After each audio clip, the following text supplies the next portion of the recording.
اعوذ باللہ من الشیطان الرجیم بسم اللہ الرحمن الرحیم۔ بیان اصحاب کہف۔ اصحاب کہف کے معنی غار والے کے ہیں۔ یہ چند سچے مومن نوجوان بچوں کا قصہ ہے جس کو قرآن پاک میں سورہ کہف میں بیان کیا گیا ہے۔ آج سے سینکڑوں برس پہلے کسی ملک میں ایک مشرک اور ظالم بادشاہ تھا۔ وہ خود بھی اللہ کو چھوڑ کر بتوں کی پوجا کرتا تھا اور دوسروں کو بھی بتوں کی پوجا کا حکم دیتا تھا۔ جو ایسا نہیں کرتا اس کو سخت سزائیں دیتا۔ ان کی سلطنت میں کچھ نوجوان بچے جن کی تعداد تقریباً 7 تھی، اللہ نے ان کو سیدھا راستہ دکھایا۔ یہ اللہ کو ماننے اور بتوں کو پوجنے کو برا سمجھتے تھے۔ ان کے ماں باپ نے ان کو بہت سمجھایا کہ بادشاہ کو اگر خبر ہو گئی تو قتل کروا دے گا، لیکن ان بچوں کے دل میں اللہ کی محبت گھر کر گئی تھی۔ ماں باپ کی بھی نہ سنی اور اللہ کی تعریف اعلانیہ کرنے لگے۔ آخر ایک دن بادشاہ کو خبر پہنچ گئی۔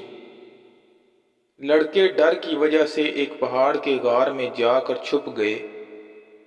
ان کے ساتھ ان کا کتا بھی تھا، وہ بھی ساتھ چلا گیا۔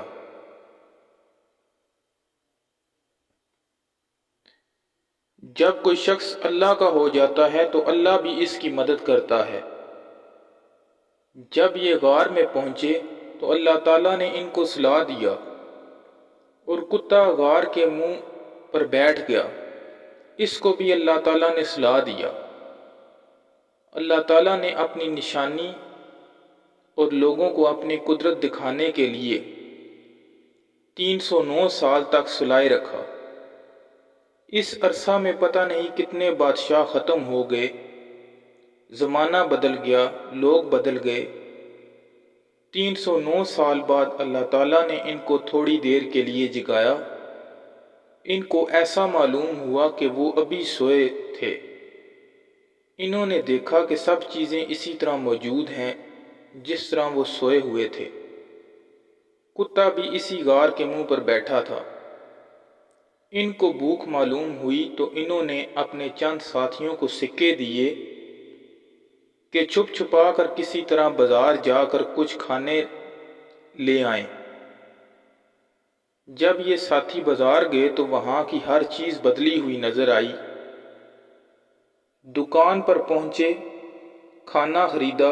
جب وہ سکہ دیا تو لوگوں کو بہت تعجب ہوا کہ یہ سکہ فلاں بادشاہ کے وقت کا ہے جس کو مرے ہوئے کئی 100 برس ہو گئے۔ لوگوں کو شک گزرا کہ کہیں کوئی خزانہ تو ان کے ہاتھ نہیں لگا، اور آہستہ آہستہ یہ بات اس وقت کے بادشاہ کو پہنچ گئی۔ یہ بادشاہ بہت ایماندار تھا اور اللہ کو اور روز قیامت کو مانتا تھا۔ اس نے ان لوگوں کو اپنے دربار میں بلایا اور سارا قصہ سنا۔ بادشاہ کو اور حاضرین کو بہت تعجب ہوا۔ بادشاہ میں درباریوں کے اس غار تک آئے۔ انہوں نے ان لڑکوں کو سوتا ہوا دیکھا۔ ان کی آنکھیں کھلی ہوئی تھیں مگر جسم سو رہے تھے۔ بادشاہ اور ان کے درباریوں پر ایک وحشت طاری ہو گئی اور واپس چلے آئے۔ یہ لڑکے جو کھانا لینے آئے تھے غار میں داخل ہوتے ہی اپنے ساتھیوں کے ساتھ مل کر سو گئے۔ بادشاہ اور ان کے درباریوں کو اور یقین ہو گیا کہ اللہ تعالیٰ بڑی طاقت اور قدرت والا ہے۔ مرنے کے بعد وہ اسی طرح زندہ کرے گا جس طرح ان غار والوں کو کیا۔ یہ لوگ اسی غار میں قیامت تک سوتے رہیں گے۔